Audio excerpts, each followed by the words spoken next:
host this here alongside my co-host Juliet. Of course, she's the one who convened. She's been a convener. In fact, she's the one that brought SIS to Nigeria. Is because I was a very active participant. I'm trying to highlight that, and I know that Mr. Gustin can attest to that. For sure. Okay, The most active. so that's why you can see that participation, not just participation, active contribution and deliberation. Of course, you have to come in. I know that most of us already know, but somehow you need to come somehow empty so that you can be filled. Okay? And then trust me, you're going to get not just knowledge, value for your time. All right. Moving on to the next thing. Phones should always be on silent or at least vibration so that it doesn't interfere with the sessions. And ensure that when you go on break, you should come back in time.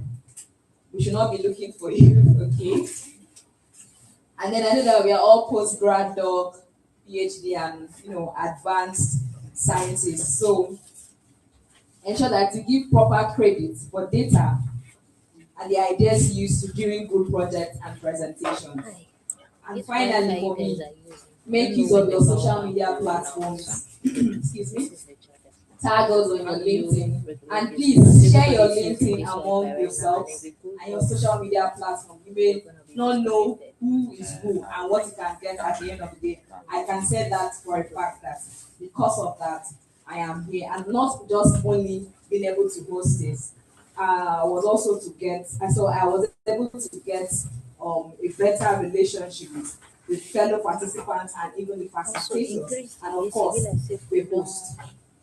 So please tag yourselves, tag the organizers, tag the host, myself, Brother Asupo, Juliet and Johanna Walia, and of course the key facilitator, Mr. August Notobi, because you're going to see him all the time. He's one of the, in fact, the most important facilitator here. And then of course, remember our funders.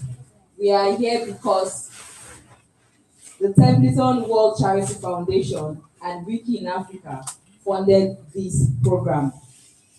All right. So the next thing I will be talking about is the theme, which is Take for Open Minds. I would like to start this with the quote of Professor Chris Bell. Computational social science shouldn't just belong to computer scientists. It belongs to all of us trying to make sense of the modern human experience. Professor Chris Bell is a sociology and public policy professor in Duke University and the co-founder of Summer Institute in Computational Social Science. Can we clap?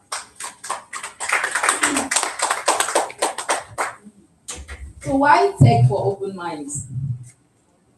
At its core, Tech for Open Minds is not just a coding bootcamp engine or a tagline. It is a fundamental response to a crisis in modern day cognition and public discourse, of course, created by digital technology. And this is not just to reinforce, because, of course, we have confirmation bias. We have cases where polarity is polluted and agitated. There's intellectual pride and close-mindedness. So what we are trying to do is we are trying to reverse this. Of course, reverse confirmation bias, reverse the reward to intellectual arrogance, and reduce weaponization of polarization. By doing this, we create an open mind and we create intellectual humility. Please clap. I know this answers the question why and when. With the computational methods that you are going to be applying, for example, like the natural language processing, LLM, you're able to answer why and when people change their minds. So what Tech for Open Mind does, it's merging people from the computer that's the computer scientists, and then we have the research like ourselves, right? So when there's a merge, people from the computer, like the computer scientists, they have access to data in the human history, and while the researchers have access to the data, or rather the tools or the computational tools that are methods that you can use to solve human problems. So you can understand the merge now. So how can we researchers keep our minds open? How do we bridge the gap between computer science and social science? And how do we do this to solve real world problems? For example, like public health, for example, like gender bias, okay? And then we have some geographic inequality. So how can we do that? And that is why we are here. Because over the next 2 weeks, we are not just going to be learning web scraping, natural language processing. We're going to be gaining computational toolkits required to measure, understand, and improve how the human mind interacts. Remember, I said that I know we already know, but let's just come here a little bit empty so that we can have space to fill in. So officially, CEAS defines Take for Open Minds as a global initiative to train and connect researchers studying how digital technology shape open-mindedness, humility, and minimize recognition of polarization. And as an official Tech for Open Minds partner location, our goal as CIS Nigeria Uyo is to help us to get into the digital ecosystem. Of course, we know that technology can either act as a force for extreme polarization and echo chambers, or it can act as a bridge for collective intelligence, and that is why we are here. So we are not here to cause the bias, but rather we are here to create global equity, discover advanced scientific measures on how to solve human problems, and of course, with our collective intelligence. So as computational social scientists, our mandate isn't merely to analyze data. It is to build models, of course, tools, and evidence-based frameworks. I hope you know that we're all going to be in groups, and we're going to have research topics that we are going to work together as a group to solve problems. So I want to urge us to have the transparency to work as a group, understanding that every tool and every line of code, data set, and research draft crafted during this program will be published under open source frameworks to maximize public benefits and, of course, the transparency that I'm talking about. So we are here to, join a global movement of scholars dedicated to using technology to keep minds open, foster evidence-based dialogue, and solve urgent human challenges. So once again, I want to join my co-host, Lagos Calabar, the organizing committee and the support committee, Professor Chris Bell of CIS, because of course he's the co-founder of CIS, and our wonderful funders, the Templeton World Charity Foundation and Wiki in Africa, to say congratulations and welcome. And so just before I hand over the mic, I would like for responses and of course questions, because I'm not just the only one here. We have my co-host from Calabar, who is also online. She will probably tell you where she's located, because I think this is night for her. So can we clap for Juliet Niang? All right, so I'll give the mic I'll still start with you. For a response, I think people are raising hands online. So when we are done with you, we'll go to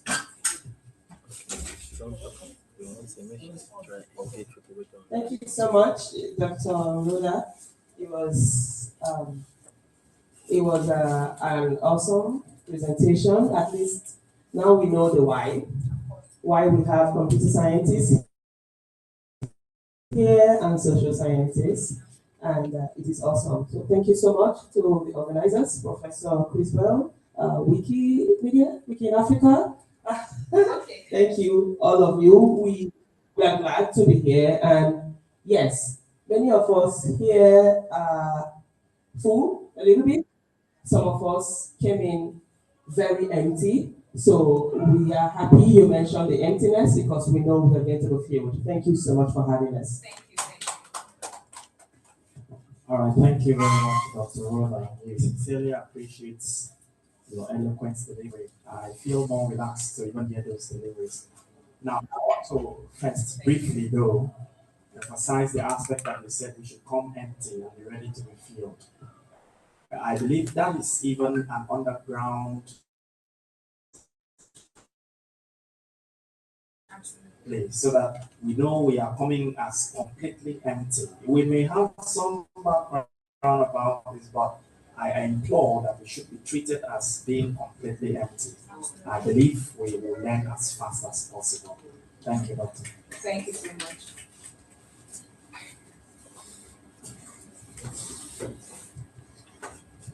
Thank you. Thank you, Dr.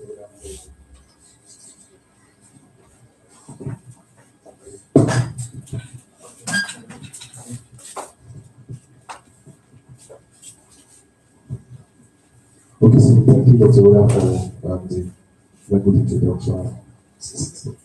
Looking forward to the discussions and the sessions that we'll be having and the collaboration that we'll get to maximize from the event.